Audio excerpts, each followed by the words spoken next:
Nous savons tous que la mort est un sujet tabou. Alors pourquoi pas en parler et tous ensemble tenter d'humaniser cette fin de vie qui nous fait si peur. Bienvenue à Face au départ.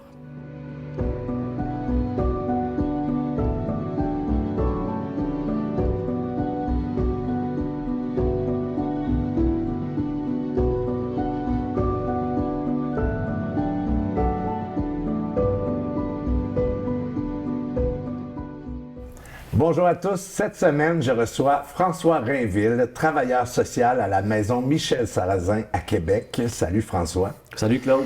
Merci d'avoir accepté l'invitation, d'avoir fait la route.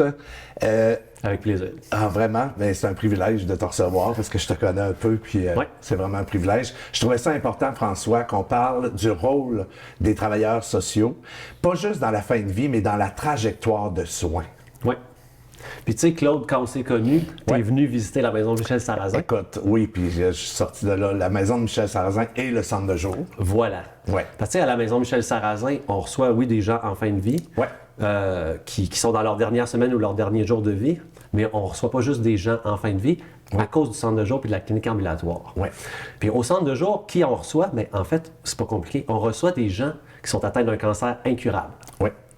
Mais cancer incurable, qu'est-ce que ça veut dire? Hein? Qu'est-ce que ça veut dire, cancer incurable? Absolument. C'est pas clair pour tout le monde. Quand on vient d'avoir l'annonce, là, le pronostic, ou pas tout à fait le pronostic, mais quand même, on sait que c'est incurable. Exactement, on sait que c'est incurable. Puis, en fait, on peut se demander, mais c'est quoi le pronostic? Mais là, mettons quelqu'un, toi, là, tu te fais annoncer, écoute, tu as un cancer, mettons, n'importe quoi, tu as un cancer de la prostate avec métastatique, il est incurable. Méchante brique, OK, j'ai un cancer. Tu penses que c'est la fin. Exactement. Là, tu penses que c'est la fin. Oui. Fait que, mon Dieu, t'es dans toutes sortes d'émotions. Puis là, tu te dis, qu'est-ce que je faut que je fasse? Est-ce que c'est le temps de faire mon testament? C'est le temps de faire du ménage? Qu'est-ce que je fais avec ça? Ouais. Puis là, tes plans que tu avais, tu avais peut-être des plans de retraite, je sais pas moi, hein, la personne qui reçoit ce diagnostic-là avait des projets, mais là, ces projets, qu'est-ce que je fais? Je peux-tu faire mes projets? Fait qu'elle est dans tous ces états, cette personne-là. Ouais. Puis là, c'est souvent à peu près à ce moment-là qu'elle va peut-être pouvoir être référée au centre de jour. Parce que, mettons, les oncologues ou l'infirmière pivot, ou je ne sais pas trop qui va avoir rencontré, va lui dire « OK, je vois que c'est un méchant choc pour toi, tu vis beaucoup d'émotions, tu te poses des questions. » C'est sûr. Je te parle du centre de jour dans la maison Michel Sarrazin, ça t'intéresse-tu? OK, parfait. Donc, moi, comme travailleur social à la maison Michel Sarrazin, je vais accueillir ces personnes-là, mais c'est pas moi qui fais le premier accueil. C'est l'infirmière qui va faire le premier accueil. C'est une équipe, il y a des bénévoles, hein, un peu comme tu as vu. Il y a une grosse équipe et les gens sont très bien accueillis. Mais après ça, les gens, je vais tous pas nécessairement moi parce qu'on est 3 travailleurs sociaux, mais les travailleurs sociaux vont tous accueillir à un moment ou à un autre les nouvelles personnes, puis leur parler un peu de notre rôle, leur parler un peu comment ça se passe les groupes de soutien, etc. Bien, dans cet accueil-là, des fois, les gens ont déjà des questions pour nous, veulent déjà nous voir. Hey, je veux le voir, tu sais, ça va vraiment pas.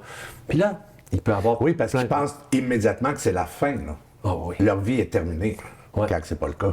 Ouais. Quand c'est pas nécessairement le cas. C'est ça. Exact. Ben, de toute façon, c'est pas le cas. Non. Comme tu dis. En effet, quand tu es rendu au centre de jour, tu n'es pas encore rendu en fin de vie. Là. Exact. Pas tout de suite te préparer à mourir. Ouais. Mais des fois, tu as l'impression qu'il faut que tu te prépares à mourir là, mais c'est peut-être vraiment pas le cas. Oui. Je te donne quelques exemples. Tu sais, moi, il y a déjà une personne que j'ai reçue. Elle voulait finalement me parler. Elle disait « François, il faut qu'on se parle. Je veux une rencontre individuelle avec toi. Je veux être accompagné par toi. Je veux te parler d'aide médicale à mourir. » Moi, je n'ai pas de problème. Tu sais, la personne, elle veut me parler de ça. Peu importe la raison qui fait que la personne elle veut me parler, moi, ça ne me dérange pas. Est-ce que c'est justement, je veux te parler d'aide médicale à mourir? Est-ce que c'est, je veux te parler de différents autres choix de fin de vie? Je veux te parler de mes problèmes financiers? Je veux te parler de mes deuils parce que je ne peux plus travailler? Je veux te parler, je ne sais pas comment annoncer mes mauvaises nouvelles à ma famille. Il y a plein d'affaires qui peuvent être faites, qui peuvent être demandées. Mais bref, je reviens sur l'histoire de la personne qui me vient, qui arrive au centre de jour, qui me dit « Je veux te parler d'aide médicale à mourir. » Pas de problème. Donc, je la rencontre, mais je dis « Avant qu'on se parle de ça, j'aimerais ça te connaître un peu plus. » Ben oui. Hein, fait que parle-moi un petit peu de toi. Je la fais parler d'elle, sa situation familiale, sa situation sociale, etc. Donc, hein, évidemment, il faut apprendre à connaître la personne avant de parler des choix qu'elle veut faire. Mais il y a une autre affaire aussi qui est super importante. C'est que je voulais aussi savoir, mais elle était où dans sa maladie? Fait que je veux savoir, t'es qui? Hein, c'est quoi ta situation? C'est quoi tes valeurs? C'est quoi tes projets? C'est quoi tes deuils? Peu importe. Mais je veux savoir aussi, mais t'en es où dans ta maladie? Puis qu'est-ce que tu comprends de ta maladie? Oui, surtout.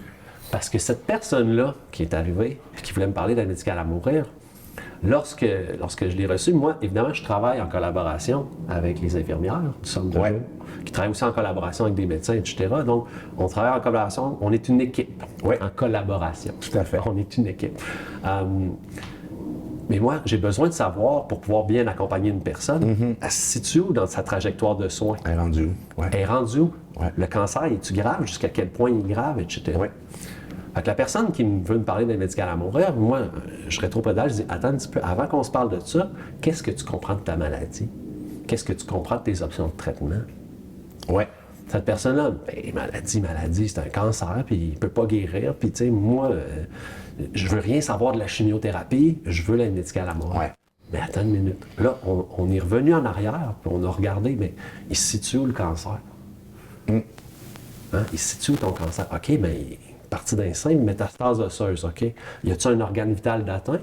Aucun organe vital d'atteint. Oh, OK. Qu'est-ce que ça veut dire, ça, si les organes vitaux ne sont pas atteints? Qu'est-ce que ça veut dire? T'as plus de temps. T'as plus de temps. T'es pas rendu à la fin, t'es loin de là. Exactement. Ta vie n'est même pas en danger. C'est ça. Pour ta qu'une vie n'est maladie. pas en danger, Ben oui.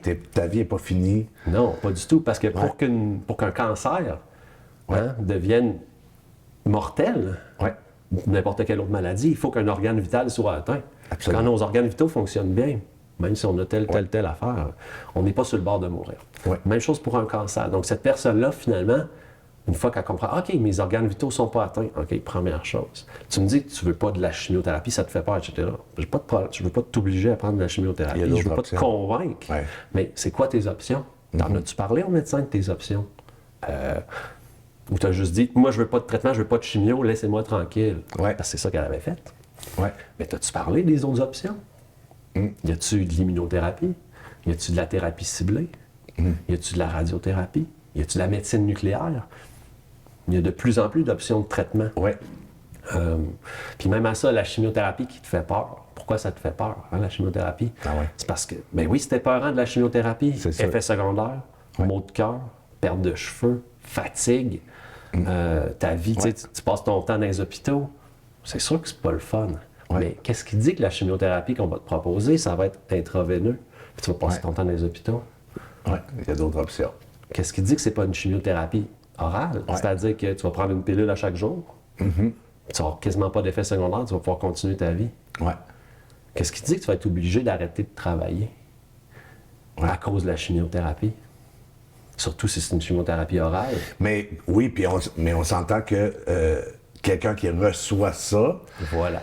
il faut que, tu sais, c'est bon qu'il y ait cet accompagnement-là d'un travailleur social et de l'équipe au complet pour savoir justement où il en est. Parce que automatiquement, l'être humain, quand il apprend cette nouvelle-là, c'est terminé.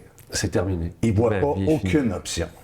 Et c'est là que votre rôle est important, puis qu'ils peuvent être accompagnés et qu'il ne faut pas avoir peur, justement, de parler, chercher. de parler. Écoute, je suis perdu, puis dans ma tête à moi, je pense que c'est la fin, tu sais. Exactement. Il y a plein d'options. Puis c'est quoi les émotions que tu as, puis pourquoi tu resterais tout seul dans ton coin? Oui, Hein, parce puis- qu'il y en a plusieurs qui s'isolent. Puis, qui s'isolent, puis qui vont faire des choix, mais des choix rapides. Hey, justement, j'en veux pas de traitement, laissez-moi tranquille, je veux l'aide médicale à mourir, je veux telle autre chose. Ouais, mais attends une minute, t'as-tu bien compris c'est quoi les options devant toi? T'as-tu bien compris c'est quoi les choix? Puis t'es-tu en cohérence avec tes valeurs aussi à travers ça? Oui. Souvent, justement, les gens vont avoir différentes peurs. Absolument. Justement, mais c'est souvent des différentes peurs parce que tu connais pas. Hein? Je parlais de la chimiothérapie. Si tu connais pas ça, ça peut être vraiment épeurant. Absolument. Attends une minute. Tu sais, peut-être que tu n'as pas essayé. Peut-être que si tu essayes, oui, ça va être finalement l'enfer. Puis tu vas décider, regarde, je suis prêt à l'essayer. Je fais 2 traitements. Après 2 traitements, tu dis non, je veux pas vivre ça. C'est pas un contrat à vie, là. C'est pas une Tu sais, obligation. tu deals aussi avec la colère des gens, parce qu'il y en a qui sont en colère là, quand ils viennent d'apprendre ça. Là. Il y a tout ça. Là. La colère, l'injustice, le sentiment d'injustice, ils sont fâchés contre la vie, contre plein d'affaires. Ouais. Puis ils ont raison d'être en colère parce Absolument. que leur plan de vie, là, faut pas, ça change du tout au tout. Oui. Fait qu'ils sont en beau maudit, ils sont en colère. Oui. Beaucoup Ton de rôle, sentiments c'est pas d'injustice. de leur dire qu'ils n'ont pas d'affaire à être en colère, que ça va bien aller. Non, non, non, non. Surtout pas. Surtout pas. Mais Par exemple, de les aider à identifier c'est quoi qu'ils ressentent. Hein? Oui. Justement, tu parles de la colère, peut-être qu'on peut les aider à identifier ça. Puis ils sont en colère de quoi, puis pourquoi, puis qu'est-ce qui se cache derrière la colère. Il y a souvent quelque chose qui se cache derrière la colère. C'est-tu un deuil, le deuil du travail, le deuil des projets, la tristesse? Qu'est-ce qui se cache en arrière de cette colère-là? À quoi sert cette colère-là? Dans la colère, il y a de l'énergie. Qu'est-ce qu'on peut faire avec cette colère-là? Hein, ça peut être un moteur, cette colère-là. Absolument. Comment? Fait que là, nous, on peut les accompagner aussi là-dedans. On va essayer de faire un petit tour de toutes les émotions qu'il y a là-dedans, puis qu'est-ce qu'on peut faire avec. Fait que je reviens à cette personne-là on l'a aidé à mieux se situer. C'est-à-dire qu'une fois que la personne comprend, OK, attends une minute, là, le cancer que j'ai, il n'est pas mortel pour le moment. Puis j'ai même pas exploré mes options de traitement. Ben attends une minute, là. Donc là, moi, je l'ai renvoyé. Va donc parler à ton médecin. Va donc jaser de tes options de traitement. Va donc. C'est ça, le médecin, lui, là. Chirurgien oncologue. Hein? Chirurgien oncologue, qu'est-ce qu'il faut que ça fasse? Il faut que ça fasse de la chirurgie. Puis c'est normal. Le gouvernement leur dit, s'il y a un diagnostic de cancer, puis il peut avoir une chirurgie, toi, il faut que tu opères, puis en dedans d'un nombre de temps limité. C'est normal. On ne veut pas que le cancer se propage, donc plus tôt on fait la chirurgie, mieux c'est. Mais avec le chirurgien oncologue, qu'est-ce que la société demande? La société demande, fais des chirurgies, guéris des cancers, enlève des cancers, ou si c'est pas guéri, en tout cas, fais ta job rapidement. C'est ça. Il y a combien de temps pour chaque patient, le chirurgien oncologue? Il n'y en a pas beaucoup.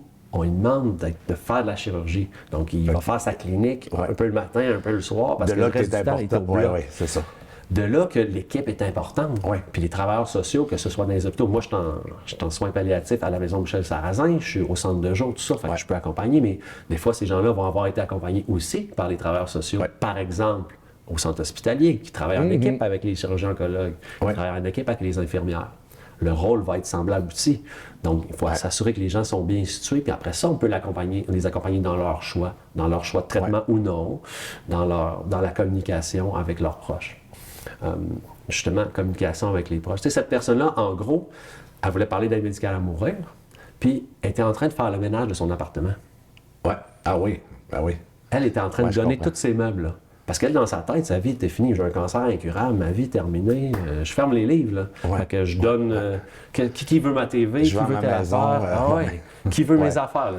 Moi, je fais le ménage. Tu veux-tu? Puis mon linge d'hiver, là, je n'aurais plus besoin. Fait que j'étais en train de m'en débarrasser. Wow! Attends une minute. On n'est pas là. On n'est pas là. Donc, dans une trajectoire de soins, pour revenir à ça, un début de trajectoire, par exemple, un cancer incurable, mais avec des organes vitaux pas atteints. Là, on est dans un horizon, surtout si une personne prend des traitements, surtout si le cancer n'est pas très agressif, puis il évolue pas trop rapidement.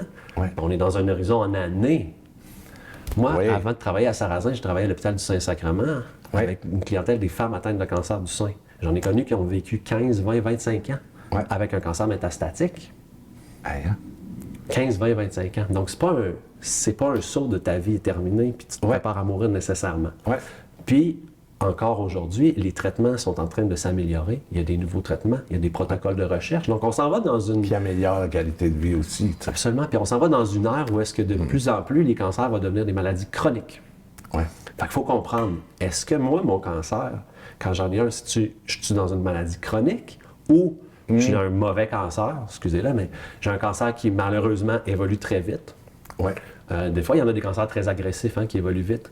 Il y a aussi des cancers rares. Malheureusement, quand on a un cancer rare, il y a moins de recherche, il y a moins d'options de traitement.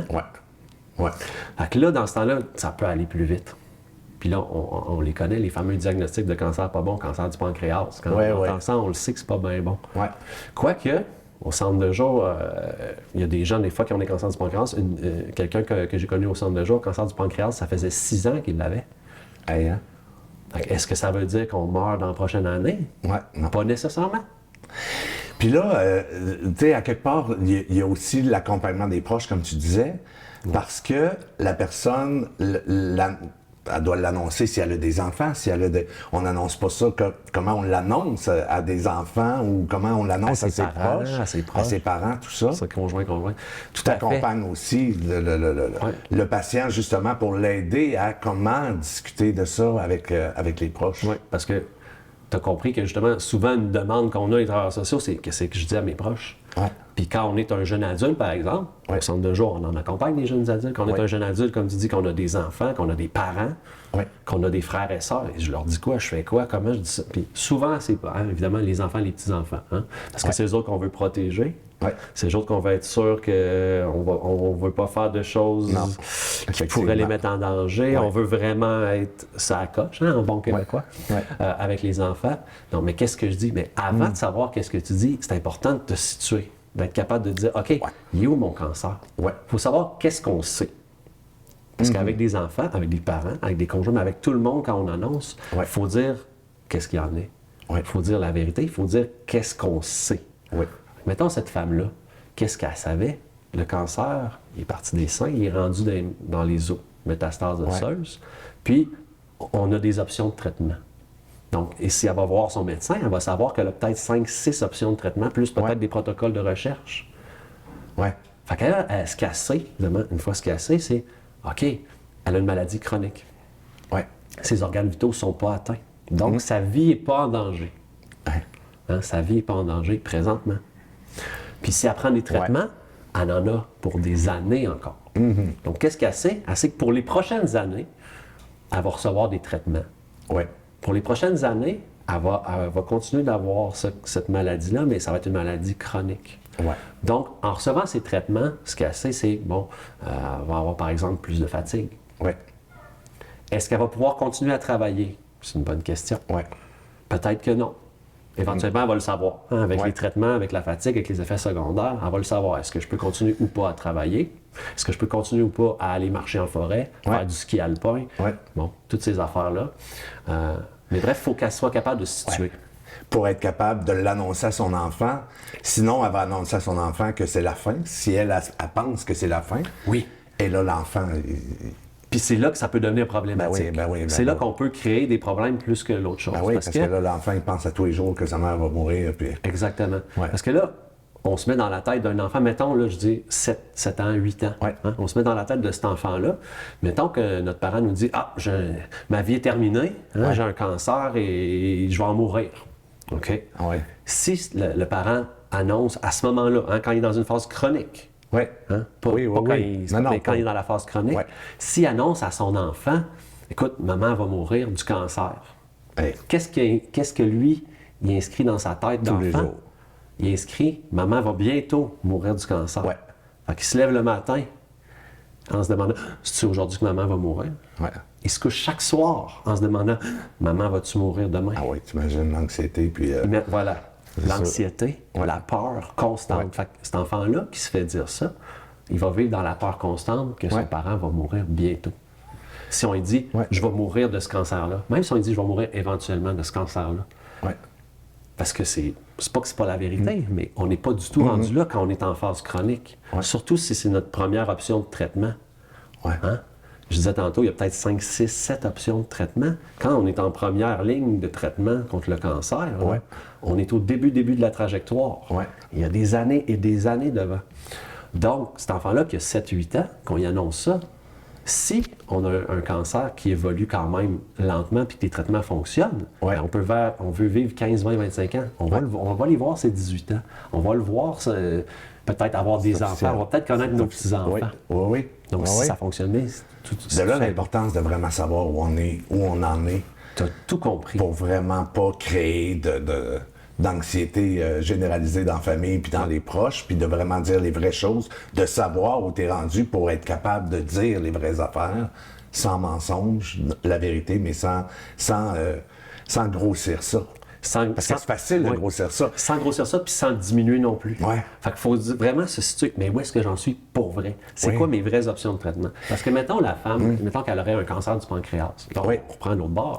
Donc, mettons qu'elle a un cancer du pancréas, le foie est super atteint, puis c'est super agressif, puis mettons 2 options de traitement, puis ça pourrait aller vite. Mais il faut qu'elle dise la vérité aussi. Le cancer est au pancréas. Malheureusement, mon foie est atteint. Mon foie, c'est un organe vital, fait que c'est une maladie très grave.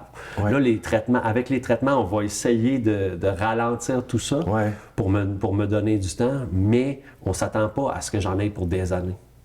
Ça, il faut le dire. Ouais. Si les traitements fonctionnent bien, on va gagner du temps, mais là, pour l'instant, Profitons. bon, profitons. Mais c'est quand même, mettons qu'on parle à ces enfants, il faut quand même dire, là, en ce moment, j'ai des traitements contre le cancer. Là, j'en fais des choses, puis on essaie de le contrôler. Puis tant que les traitements vont fonctionner, on continue. Ouais. On continue. Oui, c'est très grave. Oui, c'est mortel. Mais pas de suite. Puis c'est important que l'enfant le comprenne. Pas de suite. Tant que j'ai des traitements. Fait que là, il faut le dire à l'enfant. Tant que j'ai des traitements, ça va, dans le sens que je suis pas encore, tu sais, je suis pas sur le bord de mourir. Oui. Mais il faut être vraiment bien situé. Il faut être bien situé, puis il faut pas être dans le déni ou il faut pas être dans... Il y a ça, il y a ce côté-là. Le déni. Oui, je sais. Oui. Parlons-en du déni. Parlons-en du déni. Tu as ton opinion là-dessus que j'ai beaucoup aimé. Oui. Mais tu sais, le déni, du vrai déni dans ma carrière, moi, j'en ai jamais vu. Puis dans ma carrière, ça fait 19 ans que je suis en oncologie, soins palliatifs, OK? Du vrai déni, par contre, ça existe. Mais ça vient souvent avec soit une condition psychiatrique grave ou avec des troubles cognitifs, des choses comme ça. Du vrai déni, c'est quand notre cerveau n'est pas capable de vraiment comprendre l'ampleur d'une maladie ou il n'est pas capable de mettre les choses en lien. La plupart des gens vont parler de déni. Moi, j'aime mieux parler d'espoir. Okay? Souvent, pas souvent. Moi, tous les gens que je rencontre, ils savent que la maladie est grave. Puis là, je vais te donner des exemples pour le déni. OK? On a parlé du centre de jour tantôt, mais souvent, les gens, quand ils vont demander l'aide du travailleur social par rapport au déni, c'est souvent plus quand ils vont arriver à la maison Michel Sarrazin. Donc là, pour la fin de vie. Puis je rappelle que quand on arrive dans un endroit de fin de vie comme la maison Michel Sarrazin, il faut avoir un pronostic de moins de 2 mois. On est vraiment dans les dernières semaines de vie ou dans les derniers jours de vie. Donc, des fois, ils vont venir me voir. Donc, soit la personne malade qui arrive va venir me voir, va dire « Hey François, faut que tu m'aides, parce que là, mes proches, ma famille, mon conjoint, par exemple, il est dans le déni. Ou de l'autre bord. La personne malade, elle rentre, mais c'est le conjoint qui vient me voir puis qui va dire « Faut que tu m'aides ». Elle est dans le déni, même si elle arrive à Sarrazin, elle est dans le déni. Ou encore, dans un autre sens, des fois, c'est les infirmières ou les médecins qui vont venir me voir. Ils vont dire « Hey François, faut que tu fasses quelque chose. Cette famille-là est dans le déni. » Moi, ils ne sont pas dans le déni, ils sont dans l'espoir. Exactement. C'est ça. Moi, j'aime pas beaucoup ce mot-là, le déni. Mais le mot espoir, je l'aime bien. Puis, tu sais, ils sont dans un espoir qui peut avoir l'air irréaliste. Mais on a-tu besoin de défaire ça? Les gens, moi, quand je les questionne, quand on me dit « François, ils sont dans le déni », je fais « OK, je vais aller les voir, il n'y a pas de problème. Moi, je sais comment les accompagner. Mais quand je vais les voir, je vais les questionner un petit peu sur ce qu'ils comprennent, encore une fois. Tu sais, les gens, quand ils arrivent à la maison Michel Sarrazin, là, ils se sont fait évaluer par une infirmière de liaison. Ils ont été vus par leur oncologue qui leur a dit qu'il n'y avait plus rien à faire. Ils ont des fois été vus par un médecin de soins palliatifs qui a fait toutes sortes d'affaires avant qu'ils arrivent dans un milieu de fin de vie. Ils en ont vu d'autres.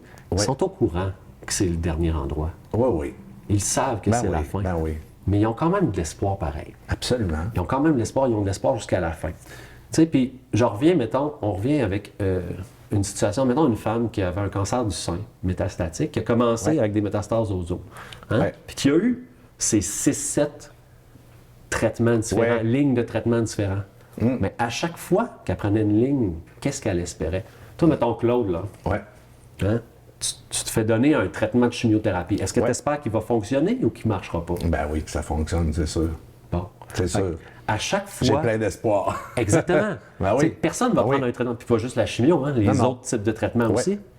À chaque fois que quelqu'un accepte un traitement, que ce soit contre le cancer ou contre une autre maladie d'ailleurs, mais quand on prend un traitement, on espère qu'il va fonctionner. On est toujours dans l'espoir qu'il va fonctionner. Puis maintenant, comme il y a plusieurs options, puis les oncologues puis les équipes d'oncologie font un excellent travail, mais ils accompagnent jusqu'à très tard dans la trajectoire, donc jusqu'à ce qu'on soit justement quasiment jusqu'à la fin. Ben, on est tout le temps dans l'espoir dans ce temps-là.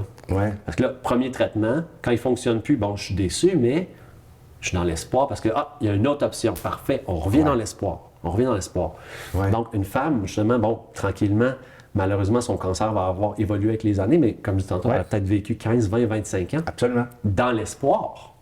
Toujours dans l'espoir. Là, elle arrive en fin de vie. Elle est dans l'espoir, mais là, sa famille ou l'équipe dit « Mais dans le déni, il faut faire quelque chose. » Y a-tu vraiment quelque chose à faire?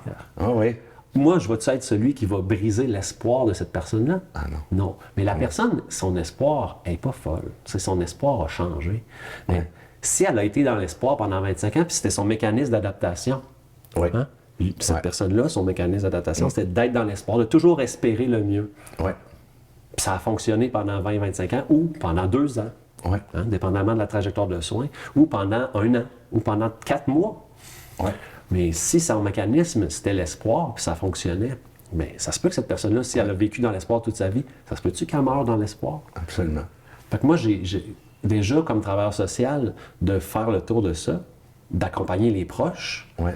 Mettons le proche qui vient me voir et dit faut que tu fasses quelque chose, il faut faire quelque chose par rapport au déni. Si je les aide à comprendre qu'en fait, il n'y a rien à faire. Ouais. Puis votre conjointe, mettons, qui est en fin de vie, c'est bien correct si elle meurt dans l'espoir. Absolument. Fait qu'elle, si elle a été dans l'espoir toute sa vie, puis qu'elle est dans l'espoir jusqu'à sa toute fin de sa vie, bien, elle restait elle-même. Ouais. Il n'y a aucun problème avec ça. Fait qu'une fois qu'on replace les choses comme ça, comme travailleur social, donc là, il faut accompagner, il faut comprendre la personne, qu'est-ce qu'elle a vécu. C'est ça. Qu'est-ce que ça veut dire, ce déni-là? Moi, j'aime mieux l'espoir, mais qu'est-ce que ça veut dire, cet espoir-là? Qu'est-ce que ça représente? Est-ce que c'est adaptatif, justement? Est-ce que ça aide à s'adapter? Est-ce que ça aide à faire face à la mort? Ou au contraire, est-ce que cette espèce d'espoir-là, au contraire, ça nous fait qu'on prend les mauvaises décisions? Puis là, on ne comprend pas ce qu'on vit. Puis là, on se braque. Là, c'est autre chose. De là, l'importance de ton rôle, l'importance des travailleurs sociaux, parce que tu des médecins, tout ça, qui sont c'est pas pour rien qu'il y a une équipe complète. Exactement. Fait que c'est ce que tu dirais à des gens qui viennent tout juste, là, qui sont peut-être à l'écoute, qui viennent tout juste d'avoir un pronostic. Bon. Ou qui viennent d'avoir une mauvaise nouvelle, ou comme tu dis, un pronostic, mais une nouvelle, mettons, ils ont eu un diagnostic de cancer incurable. Avant de sauter aux conclusions, là, avant de dire qu'il faut faire des choix, puis premièrement, il y a des questions à se poser. Okay? Donc, moi, ce que j'invite les gens à faire, c'est se poser les questions suivantes. Premièrement, c'est quoi mon type de cancer? Hein? Jusqu'à quel point il est atteint? Est-ce que mes organes vitaux sont atteints? Deuxièmement, c'est quoi mes options de traitement? Y en a-tu 1, 2, 3? Il y en a combien d'options de traitement? Donc, premièrement, organes vitaux atteints ou non. S'ils sont atteints ou pas, ça change la vision complètement. Absolument. Après ça, c'est quoi mes options de traitement? Parce que même si les organes vitaux sont atteints, bien, jusqu'à quel point ils sont atteints? Parce que je sais pas, moi, tu as une petite métastase au foie, très petite en millimètres. OK, l'organe vital est atteint, mais c'est peut-être pas si grave que ça. Absolument. Par contre, métastase au foie est grosse comme ça, puis tu en as 4 autres. C'est ça. Ton foie, il va travailler, ça va être dur. Fait que de savoir quelles sont l'étendue. Quelle est l'étendue, tout ça, puis de bien connaître, de bien être accompagné aussi. Je pense que les gens aussi, qu'est-ce qui est bon à savoir et qui est plein d'espoir, c'est de savoir qu'ils sont pas seuls, qu'il y a une équipe qui sont là pour eux, pour les aider à traverser cette période-là, mais surtout avoir clair du processus où ils sont rendus exactement. Exactement. François? Mais oui, t'allais rajouter. C'est très important. Puis heureusement qu'on travaille en équipe. Heureusement qu'on travaille en équipe. Puis les travailleurs sociaux, on fait partie de ceux qui peuvent accompagner ces gens-là à travers la trajectoire de soins à différents moments. Mais toujours, d'abord, la personne se situe bien. Puis ensuite, on peut l'aider à communiquer. On peut l'aider à vivre ses émotions. On peut l'aider à cheminer dans la maladie. C'est merveilleux. Pour se préparer à la fin. Merci François de nous avoir éclairé dans une infime partie de ton travail qui est si important dans la société. Merci de faire la différence auprès de ces gens-là. Bien, ça me fait plaisir. Merci d'avoir accepté.